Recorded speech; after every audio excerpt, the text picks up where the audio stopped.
New reporting indicates that Donald Trump's White House press secretary, Karoline Leavitt, was visibly devastated. Ashen is the word that's being used by the abject failure and humiliation on the global stage of her boss, Donald Trump, in the Alaska summit with Russian President Vladimir Putin. We are going to look at reporting indicating that, there was a lot of pre-summit bravado.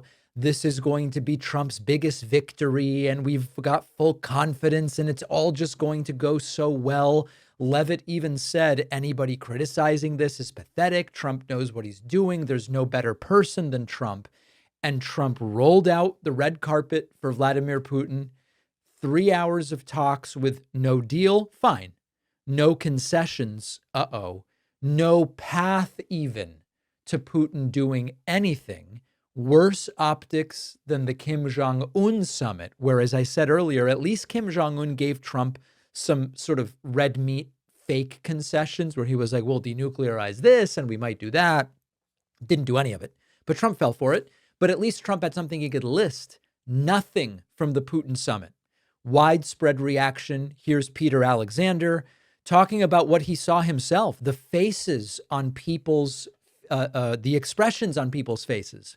The faces on people's heads, say it however you want, and that Karoline Leavitt was ashen. What struck me, Jen, in particular, was really just the looks on the faces of a lot of the American delegation here. Karoline Leavitt, the press secretary, Steve Witkoff, who came into the room, then left quickly, then came back in. Leavitt appeared to be a bit stressed out, anxious. Their eyes were wide, almost ashen at times. Those were some of the sort of images that will stick with me as we leave here. This was not the way the president likes to do things. He likes to be the producer of this presidency. He got that in the first half of the day, but when he was behind closed doors with Vladimir Putin, it looks like he didn't come away with anything that he claimed he wanted. He said he'd go home unhappy if there was no ceasefire.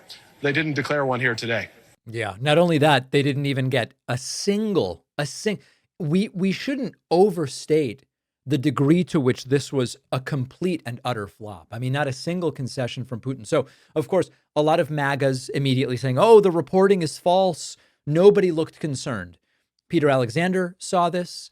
MSNBC's Antonia Hilton said the exact same thing, that not only did Karoline Leavitt look ashen after the meeting, she looked frightened after the meeting. So the press corps, noticing the exact same vibe, rattled, haunted people.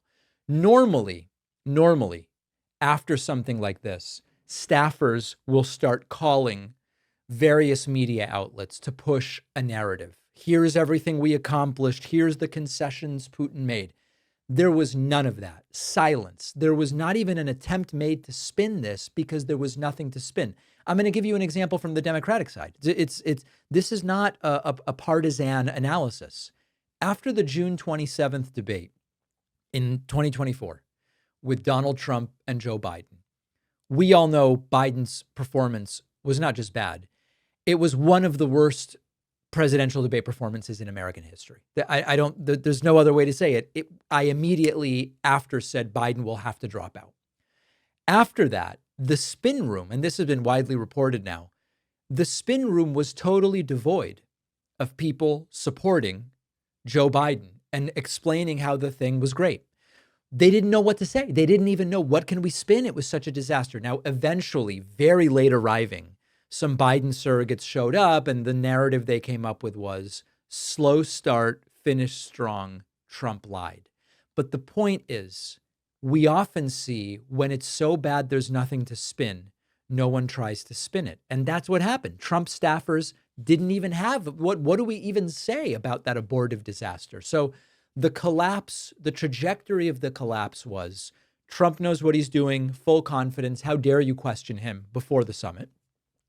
Post-summit, visibly shaken Trump staffers who can't possibly sell this as a win, and a shift from very smug to terrified and humiliated. So our takeaway is Putin walks away stronger, Trump walks away with nothing, and Karoline Leavitt ends up sort of caught in the middle, knowing she is the one to defend what happened and being unable to defend it. And everyone knows she knows it. Now, I'm guessing she'll speak to the media at some point today. We'll see what she comes up with. Zelensky's meeting with Trump today. And so tomorrow we may have clips of what they are able to put together. But so far, really not an exercise in courage nor in accuracy for Karoline Leavitt. If you've ever been blocked from going to certain websites or watching your favorite shows on Netflix because they're not available in your country, check out our sponsor, Private Internet Access, which is a VPN fully optimized for streaming and downloading large video files. It'll hide your real IP address and reroute your internet traffic through a secure server in any of 91 countries or all 50 US states. And this lets you access region-restricted content on the web, as well as platforms like Netflix and Disney Plus and Amazon Prime, no matter where you are. I've been using Private Internet Access to get soccer games from Argentina, not available in the US. I love it. It's super easy. You open the app, you choose a server, and you're in. Works on unlimited devices, so your whole household can stream freely. And it also supports lightning fast peer-to-peer file sharing, and they can prove they do not log your activity. Right now, Private Internet Access is giving my audience 83% off, which is just $203 a month and 4 extra months for free.